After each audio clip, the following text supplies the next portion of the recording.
Audit sampling. What is this audit sampling? The application of audit procedure to less than 100 percentage of items within population of audit relevance, such as all the sample units have the same chance of selection in order to provide the auditor the reasonable basis on which to draw conclusion about the entire population. For example, you're going to an audit client. Example, you're doing a Swiggy audit, Zomato audit, food.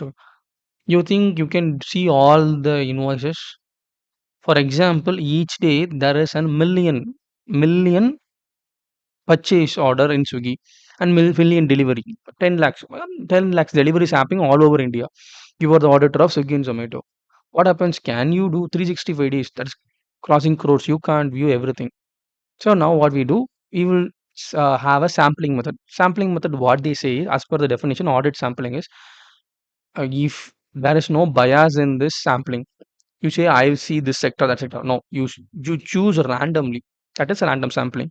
You choose systematically. That is, I choose orders in morning this much sample, afternoon this much sample, evening this much sample, midnight this much sample. I'm going to choose. This is random. So I'm going structure, another structure that is like you're making into segment. Likewise, you're saying I'm going to view the orders from 100 rupees to 200 rupees. This then 500 above this much I going to see. 1000 above I want to see. 5000 above this much I going to see. You're giving equal importance to the amount of variation. You're standardizing your samples. So in that way, every sample has an opportunity to be taken from the sample. So this is audit sampling. So sample 100% of you can't know previously nobody can see 100 percentage of the audit, but right now with the help of AI we can do 100 percentage of the audit. Auditors are focusing on to do that, but right now this is the thing is a sample audit sampling. That's all.